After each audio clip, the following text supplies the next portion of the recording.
के सागर से मिलन करा रहे हैं। ओम शांति। आज नए साल का पहला दिवस है। आप सभी ब्राह्मण कुलभूषण भाई बहनों को मधुबन बेहद घर से दादियों की ओर से नए साल की ढेर सारी शुभकामनाएं। आपका यह नया साल 2025 का खूब सुखमय हो, शांतिमय हो, सदा स्वस्थ रहे, सदा मस्त रहे, सदा खुश रहे। इन्हीं शुभकामनाओं के साथ आपको नया साल मुबारक हो, मुबारक हो। आज नए साल की शुरुआत में ज्ञान सागर बाबा ने बहुत ऊंचा सम्मान और अटेंशन दिलाते हुए कहा कि तुम ज्ञान सागर के बच्चे बादल हो, तो तुम्हें ज्ञान की खूब वर्षा कर हरियाली करनी है। फिर बाबा कहे बादल भी कई तरह के होते हैं, कोई बरसने वाले होते हैं, कोई गरजने वाले होते हैं। ऐसे तुम बच्चों में भी नंबरवार हैं। जैसे वह पानी की वर्षा होती है तो मनुष्य खुश होते हैं, ऐसे यह ज्ञान वर्षा है। जो अच्छा ज्ञान वर्षा करते हैं उनकी महिमा होती है। फिर यथार्थ याद की विधि बताते हुए कहा कि अपने को आत्मा समझ बाप को बिंदु रूप में याद करना है। बाप जो है, जैसा है, उसी स्वरूप में उनको यथार्थ याद करना है। यही मुख्य पुरुषार्थ है। और कहा कि अभी तुम बच्चों की बुद्धि में यह सारा ज्ञान का चक्र चलता है, यह भी याद रहे तो भी अवस्था बड़ी अच्छी रहे। फिर कहा कि ब्रह्मा बाबा को लक्ष्मी नारायण के चित्र को देखकर कितनी खुशी होती थी, खुशी में कितने गदगद होते थे कि अलफ को मिला अल्लाह, बे को मिली बादशाही, कितनी बड़ी लॉटरी मिली। तो ब्रह्मा बाबा कहे जब भगवान मिल गया तो बाकी और क्या चाहिए। इसलिए बाबा हमेशा कहते हैं लक्ष्मी नारायण का चित्र हर एक के पास होना चाहिए। यह चित्र देखने से दिल में लक्ष्य से प्यार बढ़ता है, देवी गुणों की धारणा सहज हो जाती है। और लास्ट में बहुत विशेष स्मृति दिलाते हुए कहा कि शिव बाबा है हसीन पावन मुसाफिर, जो आकर सारे वर्ल्ड को हेवन बनाते हैं। शिव बाबा कितना सलोना साजन है, आकर सब आत्मा सजनियों को गोरा पावन बनाते हैं। सुनते हैं प्यारे बाप दादा के अनमोल मधुर महावाक्य। आज बाबा कहे मीठे बच्चे, तुम ज्ञान की बरसात कर हरियाली करने वाले हो, तुम्हें धारणा करनी और करानी है। मीठे बच्चे, तुम ज्ञान की बरसात कर हरियाली करने वाले हो, तुम्हें धारणा करनी और करानी है। आज मुरली से प्रश्न है, जो बादल बरसते नहीं हैं उन्हें कौन सा नाम देंगे। उत्तर में बाबा कहे वह है सुस्त बादल, चुस्त वह जो बरसते हैं। अर्थात चुस्त वह जो ज्ञान की बरसात करते रहते हैं, दूसरों को ज्ञान सुनाते हैं। अगर धारणा हो तो बरसने के बिना रह नहीं सकते। जो धारणा कर दूसरों को नहीं कराते, उनका पेट पीठ से लग जाता है, वह गरीब है, प्रजा में चले जाते हैं। मुरली से दूसरा प्रश्न है, याद की यात्रा में मुख्य मेहनत कौन सी है। उत्तर में बाबा कहे अपने को आत्मा समझ बाप को बिंदु रूप में याद करना। बाप जो है, जैसा है, उसी स्वरूप में यथार्थ याद करना, इसमें ही मेहनत है। आज मुरली में गीत बजा, जो पिया के साथ हैं उनके लिए ज्ञान की बरसात है। ओम शांति। जैसे सागर के ऊपर में बादल हैं तो बादलों का बाप हुआ सागर। जो बादल ज्ञान सागर बाप के साथ हैं उनके लिए ही बरसात है। वह बादल भी पानी भरकर फिर बरसते हैं। तुम भी सागर के पास आते हो भरने के लिए। सागर के बच्चे बादल तो हो ही। बाबा कहते हैं तुम सागर के बच्चे हो तो तुम बादल तो हो ही, जो मीठा पानी खींच लेते हो। अर्थात जो स्वयं में ज्ञान भरते हैं वही दूसरों पर ज्ञान वर्षा कर सकते हैं। अब बादल भी अनेक प्रकार के होते हैं। कोई खूब जोर से बरसते हैं, बाढ़ कर देते हैं, कोई कम बरसते हैं। तुम्हारे में भी ऐसे नंबरवार हैं। जो खूब जोर से बरसते हैं उनका नाम ही गाया जाता है।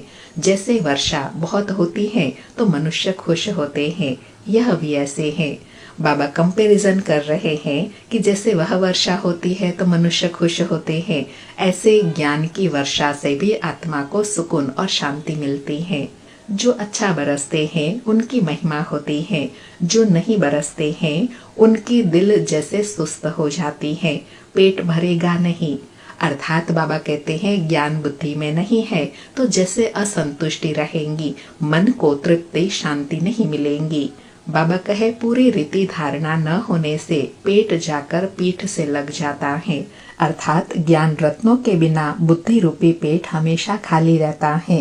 फैमन होता है तो मनुष्य का पेट पीठ से लग जाता है। यहाँ भी धारणा कर और धारणा नहीं कराते हैं तो पेट जाकर पीठ से लगेगा। खूब बरसने वाले जाकर राजा रानी बनेंगे और वह गरीबों का पेट पीठ से रहता है। तो बच्चों को धारणा बड़ी अच्छी करनी चाहिए। इसमें भी आत्मा और परमात्मा का ज्ञान कितना सहज है। तुम अब समझते हो हमारे में आत्मा और परमात्मा दोनों का ज्ञान नहीं था तो पेट पीठ से लग गया था। अर्थात मनुष्यात्मा जैसे ज्ञान के बिना खाली थी। मुख्य है ही आत्मा और परमात्मा की बात। मनुष्य आत्मा को ही नहीं जानते हैं तो परमात्मा को कैसे जान सकेंगे।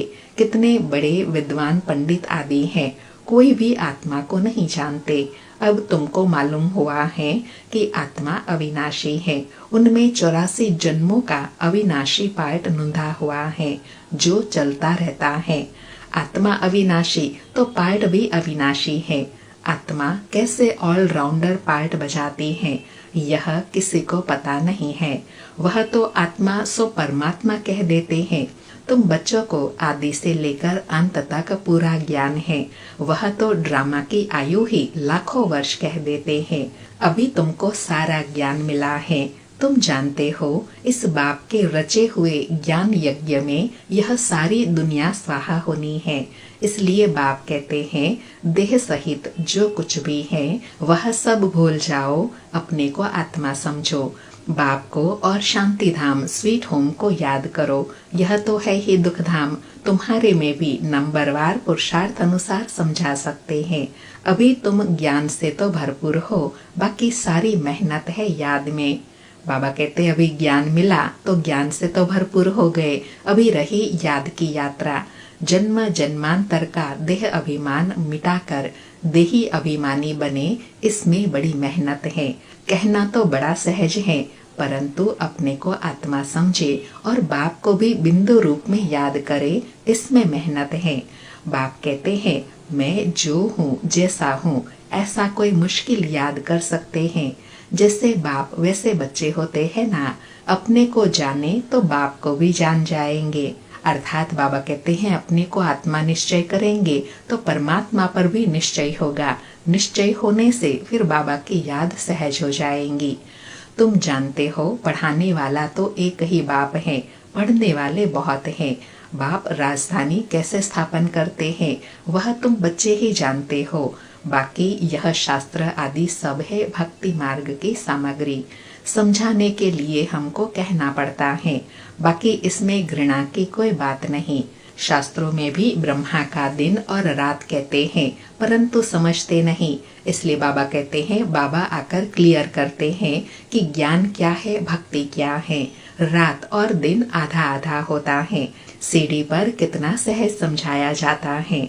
मनुष्य समझते हैं भगवान तो बड़ा समर्थ है, वह जो चाहे सो कर सकते हैं। लेकिन बाप कहते हैं मैं भी ड्रामा के बंधन में बांधा हुआ हूँ। भारत पर तो कितनी आफतें आती रहती है, फिर मैं घड़ी घड़ी आता हूँ क्या? बाबा कहे मैं घड़ी घड़ी नहीं आता हूँ, आफतें तो अनेक आती रहती हैं, लेकिन जब अति होती है तभी मैं अंत में आता हूँ। मेरे पार्ट की लिमिट है। जब पूरा दुख हो जाता है तब मैं अपने समय पर आता हूँ। 1 सेकंड का भी फर्क नहीं पड़ सकता। ड्रामा में हर एक का एक्यूरेट पार्ट नोंधा हुआ है।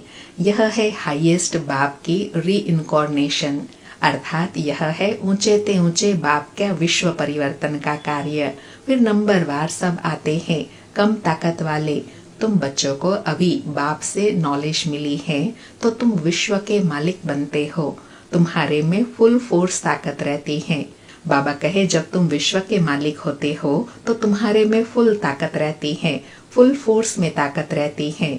पुरुषार्थ कर तुम तमो प्रधान से सतो प्रधान बनते हो। औरों का तो पार्ट ही नहीं है सतयुग में, मुख्य है ड्रामा जिसकी नॉलेज तुमको अभी मिलती है।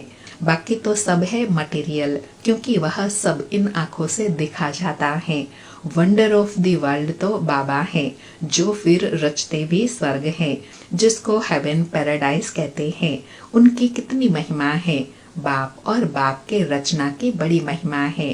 अर्थात स्वयं भगवान ऊंचे ते ऊंचा है, तो जरूर उनकी रचना भी ऊंचे ते ऊंची होगी। स्वर्ग जिसकी इतनी महिमा है।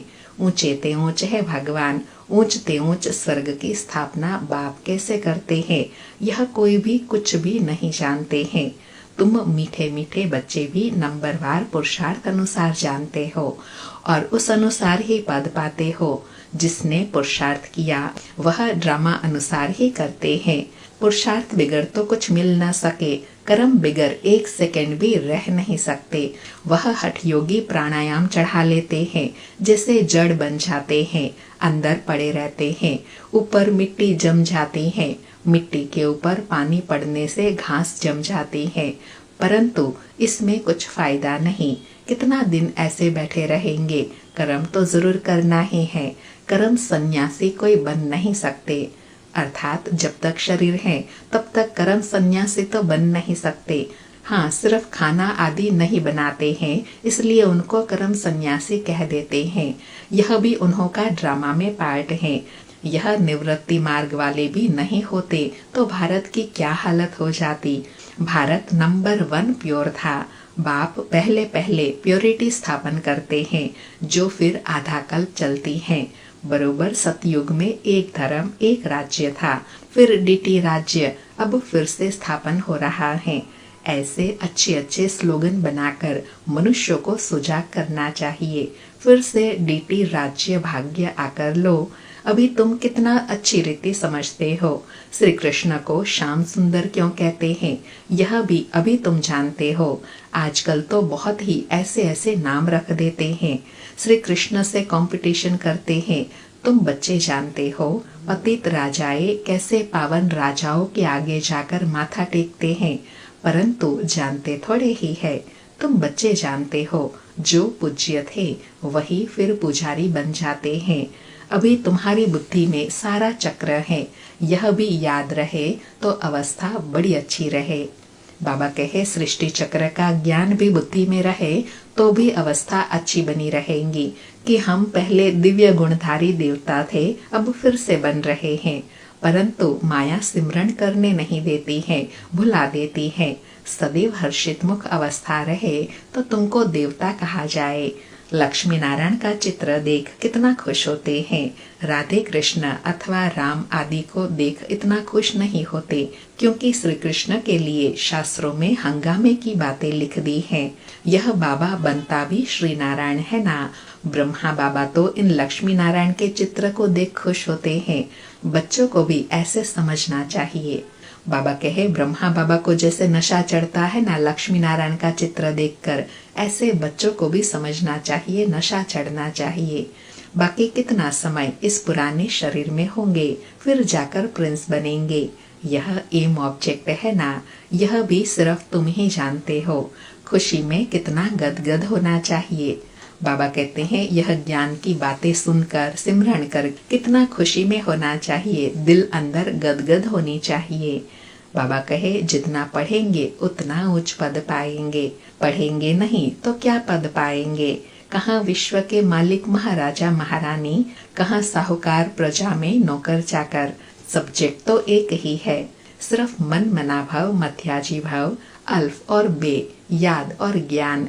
इनको ब्रह्मा बाबा को कितनी खुशी हुई। अल्फ को अल्लाह मिला, बाकी सब दे दिया। कितनी बड़ी लॉटरी मिल गई। बाकी क्या चाहिए। तो क्यों न बच्चों के अंदर में खुशी रहनी चाहिए। बाबा आज बार बार पक्का करा रहे हैं कि जैसे ब्रह्मा बाबा को खुशी रहती है, लक्ष्य की स्मृति रहती है, ऐसे बच्चों को भी खुशी रहनी चाहिए। इसलिए बाबा कहते हैं ऐसा ट्रांसलाइट का चित्र सबके लिए बनवाए, जो बच्चे देखकर खुश होते रहे। शिव बाबा ब्रह्मा द्वारा हमको यह वर्षा दे रहे हैं। मनुष्य तो कुछ नहीं जानते हैं, बिल्कुल ही तुच्छ बुद्धि है। अभी तुम तुच्छ बुद्धि से स्वच्छ बुद्धि बन रहे हो, सब कुछ जान गए हो और कुछ पढ़ने की दरकार नहीं। इस पढ़ाई से तुमको विश्व की बादशाही मिलती है। इसलिए बाप को नॉलेजफुल कहते हैं। मनुष्य फिर समझते हैं, हर एक के दिल को जानते हैं, परंतु बाप तो नॉलेजफुल है। टीचर समझ सकते हैं, फलाना पढ़ते हैं, बाकी सारा दिन यह थोड़े ही बैठ पढ़ेंगे कि इनकी बुद्धि में क्या चलता है। यह तो वंडरफुल नॉलेज है। बाप को ज्ञान का सागर, सुख शांति का सागर कहा जाता है। तुम भी अभी मास्टर ज्ञान सागर बनते हो, फिर यह टाइटल उड़ जाएगा, फिर सर्वगुण संपन्न 16 कला संपूर्ण बनेंगे। यह है मनुष्य का ऊंच मर्तबा। बाबा कहे मनुष्य का ऊंच मर्तबा कौन सा है? सर्वगुण संपन्न 16 कला संपूर्ण। इससे ऊंच मर्तबा कोई है नहीं, जो लक्ष्मी नारायण का स्वरूप है। इस समय यह है ईश्वरीय मर्तबा। कितनी समझने और समझाने की बातें हैं। लक्ष्मी नारायण का चित्र देख बड़ी खुशी होनी चाहिए। हम अभी विश्व के मालिक बनेंगे। नॉलेज से ही सब गुण आते हैं। बाबा कहे सब धारणा समझ नॉलेज से ही आती है। अपना एम ऑब्जेक्ट देखने से ही रिफ्रेशमेंट आ जाती है। इसलिए बाबा कहते हैं यह लक्ष्मी नारायण का चित्र तो हर एक के पास होना चाहिए। यह चित्र दिल में प्यार बढ़ाता है। अंडरलाइन बाबा कहे लक्ष्मी नारायण का चित्र हर एक बाबा के बच्चे के पास होना चाहिए, क्योंकि यह चित्र बाबा से अपने लक्ष्य से प्यार बढ़ाता है। दिल में आता है बस यह मृत्यु लोक में लास्ट जन्म है, फिर हम अमर लोक में यह जाकर बनूंगा तत्त्वम। ऐसे नहीं कि आत्मा सो परमात्मा, नहीं, यह ज्ञान सारा बुद्धि में बैठा हुआ हो। जब भी किसी को समझाते हो, बोलो हम कभी भी कोई से भीख नहीं मांगते। प्रजापिता ब्रह्मा के बच्चे तो बहुत हैं, हम अपने ही तन मन धन से सेवा करते हैं। ब्रह्मा अपनी कमाई से यज्ञ चला रहे हैं, शूद्रों के पैसे नहीं लगा सकते। ढेर बच्चे हैं, वह जानते हैं जितना हम तन मन धन से सर्विस करेंगे, सरेंडर होंगे, उतना पद पाएंगे। जानते हैं बाबा ने बीज बोया है तो यह लक्ष्मी नारायण बनते हैं। बाबा कहे पैसे यहाँ काम में तो आने नहीं है, क्यों ना इस कार्य में लगा दे। फिर क्या सरेंडर होने वाले भूख मरते हैं क्या? बहुत संभाल होती रहती है। बाबा की कितनी संभाल होती रहती है। यह तो शिव बाबा का रथ है ना, सारे वर्ल्ड को हेवन बनाने वाला है। यह हसीन मुसाफिर है। बाबा ने कितनी ऊंची बात बताई। बाबा कहते हैं अगर स्वयं को और स्वयं के सर्वस्थूल सूक्ष्म खजानों को अगर सेवा में लगा देंगे तो क्या भूखे रहेंगे? नहीं। ब्रह्मा बाबा की जीवन को देखो, सब उनकी कितनी संभाल करते थे, प्यार करते थे, क्योंकि भगवान का रथ था और संपूर्ण सरेंडर थे। तो बाबा कहे ऐसे जो ब्रह्मा बाप समान सरेंडर होते हैं, उनकी भी बाबा और यज्ञ संभाल करता है। परमपिता परमात्मा तो आकर सबको हसीन पावन बनाते हैं। तुम सांवरे से गोरे पावन हसीन बनते हो ना। कितना सलोना साजन है शिव बाबा, आकर सबको गोरा बना देते हैं। उन पर तो कुर्बान जाना चाहिए। अंडरलाइन बाबा कहे शिव बाबा कितना सलोना साजन है जो आकर हमको हसीन पावन बनाते हैं।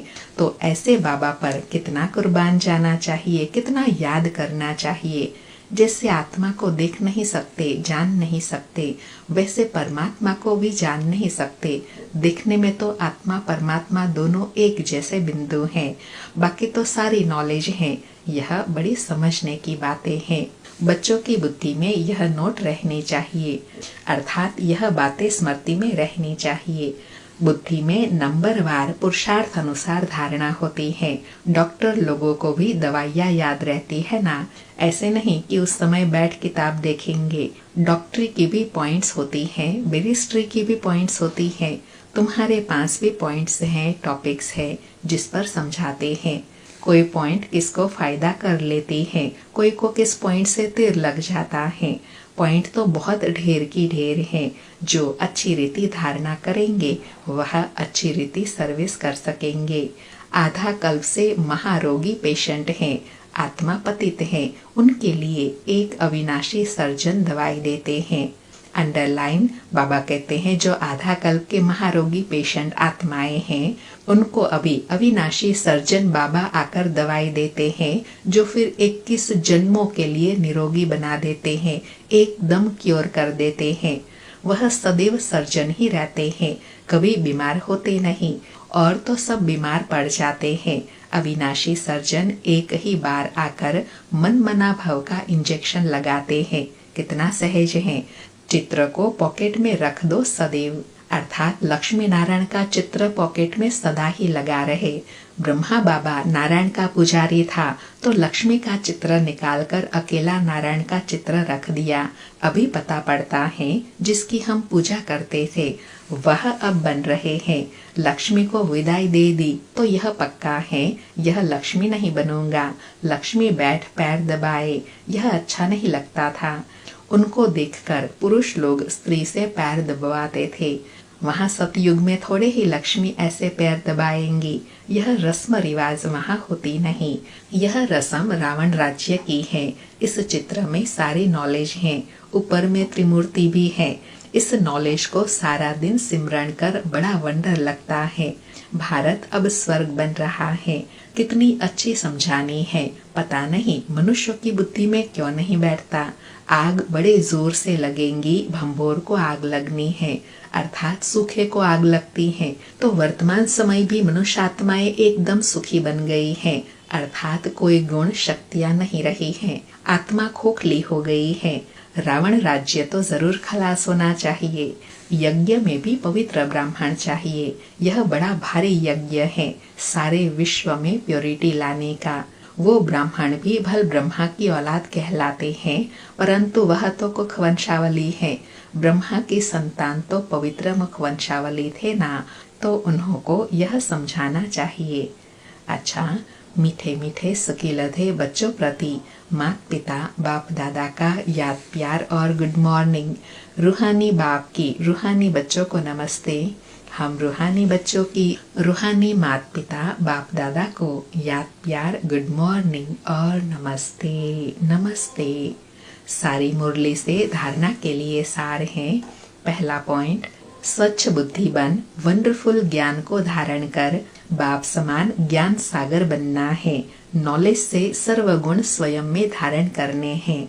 दूसरा पॉइंट, जैसे ब्रह्मा बाबा ने तन मन धन सर्विस में लगाया, सरेंडर हुए, ऐसे बाप समान अपना सब कुछ ईश्वरीय सेवा में सफल करना है।